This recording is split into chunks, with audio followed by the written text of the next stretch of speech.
Programang ito ay rated SPG. Striktong patnubay at gabay ng magulang ang kailangan. Maaaring may masiselang tema, lengguwahe, karahasan, sexual, horror o droga na hindi angkop sa mga bata.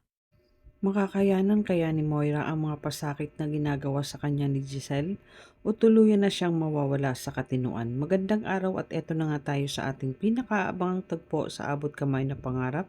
Welcome to my channel. Please don't forget to like, comment, and click the bell button para lagi kayong updated sa aking mga videos. Samantala, sa kulungan, walang nagawa si Moira sa mga pahirap na ginagawa sa kanya ni Madam Lotus dahil ito ang utos ni Giselle. Dahil akala ni Moira ay hindi siya pwedeng galawin dahil nasa loob siya ng kulungan.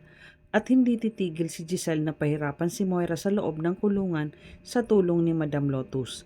Nagmamakaawa si Moira kay Giselle pero hindi siya nito pinakinggan at tuluyan siyang nilublob ang mukha ni Moira sa inidoro na sobrang dumi at mabaho.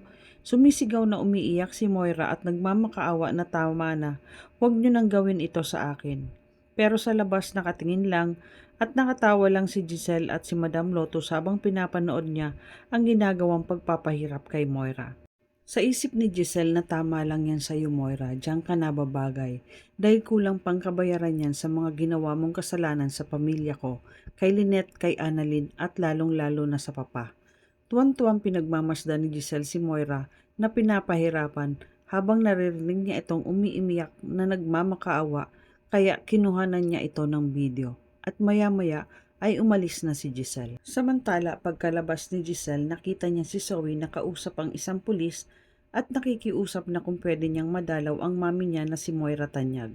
Nilapitan ni Giselle si Zoe at binati niya ito.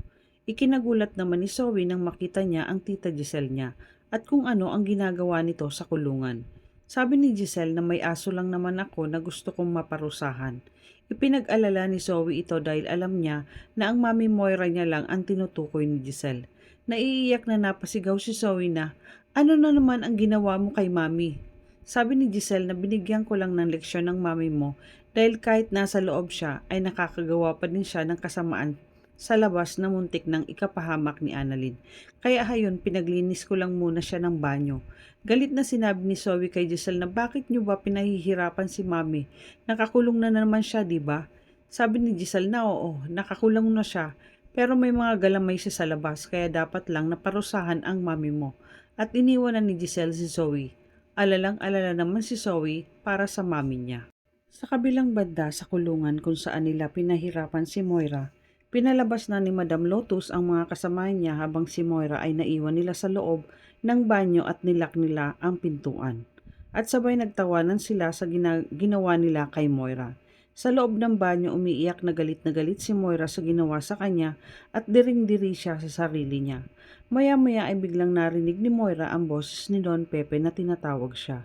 Biglang napatayo si Moira. Sabi ni Don Pepe na, makukulong ka na habang buhay Moira. Hindi ka na makakalabas ng kulungan. Napalingon si Moira at hinahanap niya si Don Pepe. Sabi ni Moira na nasaan ka Pepe? Magpakita ka sa akin. Ano, patay ka na? Kaya minumulto mo ako? Masaya ka na ba ngayon? Nakikita mong nahihirapan na ako dahil sa utos ng anak mo? Narinig ni Moira na pinagtatawanan siya ni Don Pepe. Sabi ni Moira, sige tumawa ka Pepe. Pero hindi ako natatakot sa'yo. Magpakita ka, harapin mo ako dahil hinding-hindi ako magpapatalo sa'yo. Habang sa labas naman ng banyo ay naririnig nila Madam Lotus at mga kasamahan niya si Moira na sumisigaw at may kausap sa loob. Samantalang nag-iisa lang naman siya sa loob ng banyo. Ipinagtaka ni Madam Lotus kung sino ang kausap ni Moira sa loob at sino yung Pepe. Kaya pati mga kasamahan niya ay nagtaka na din. Sabi ni Mildred na hindi kaya natuluyan na si Moira na mabaliw. Sabi naman ni Madam Lotus na baka nababaliw na nga si Moira sa loob at ang punta nito ay sa Baliwag, Bulacan na at sabay nagtawanan silang lahat.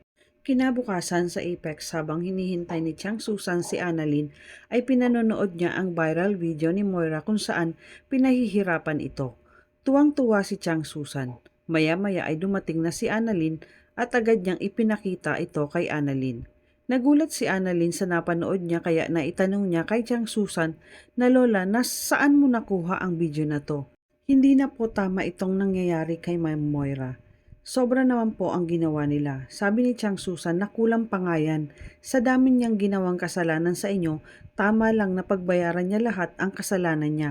Dapat nga mas masahol pa ang gawin sa Moira na yan at dapat lang na mangyari yan sa kanya. Habang nag-uusap ang maglola, hindi nila napansin ang pagdating ni Zoe at nakita sila ni Zoe na may pinag-uusapan. Kaya lumapit si Zoe dahil narinig niya ang pangalan ng Mami Moira niya. Ipinagtaka ni Zoe kung anong video ang sinasabi nila. Habang hawak ni Annalyn ang telepono, ay biglang inagaw ito ni Zoe kay Annalyn. At napasigaw naman si Annalyn na Zoe. Ayaw sanang ipakita ni Annalyn kay Zoe ang video, pero huli na dahil naagaw na ito ni Zoe.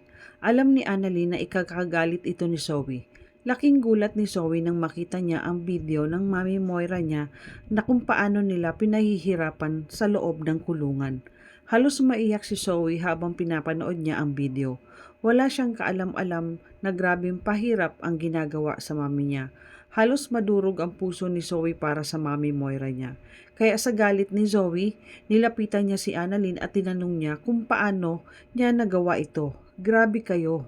Magpapaliwanag pa sana si Annalyn kay Zoe nang wala siyang alam tungkol dito. Pero nang walang ano-ano'y biglang sinampal ni Zoe si Annalyn ng malakas na ikinagulat din ni Annalyn at hindi siya nakapagsalita. Nakita naman ni Chang Susan ang ginawa ni Zoe kay Annalyn kaya hinila ni Chang Susan si Zoe at sinampal niya din si Zoe ng malakas.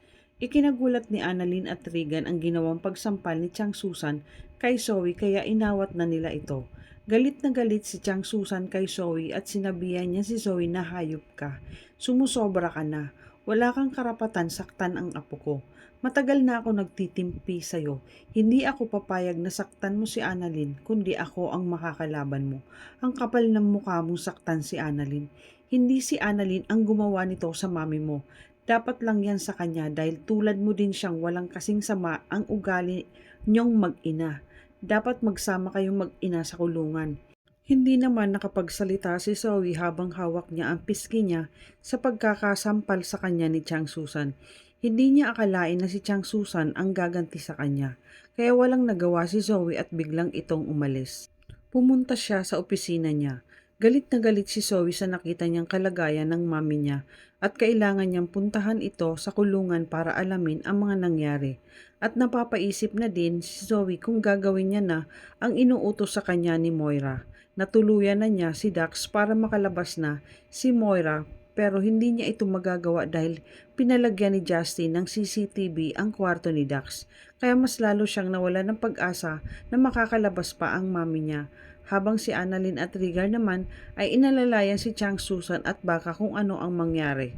Dumating naman ang mga kaibigan ni Annalyn na si Nurse Ivan at Karen at tinanong kung ano ang nangyari. Samantalang sinundan naman ni Annalyn si Zoe para kausapin. Ano ang gagawin ni Zoe para kay Moira? Matutuluyan na kayang mabaliw si Moira? Ano ang mangyayari kay Moira sa loob ng kulungan? Yan ang ating pakaabangan dito lang sa Abot Kamay na Pangarap. Huwag bibitiw at huwag kalimutang mag-subscribe. Maraming salamat po and God bless.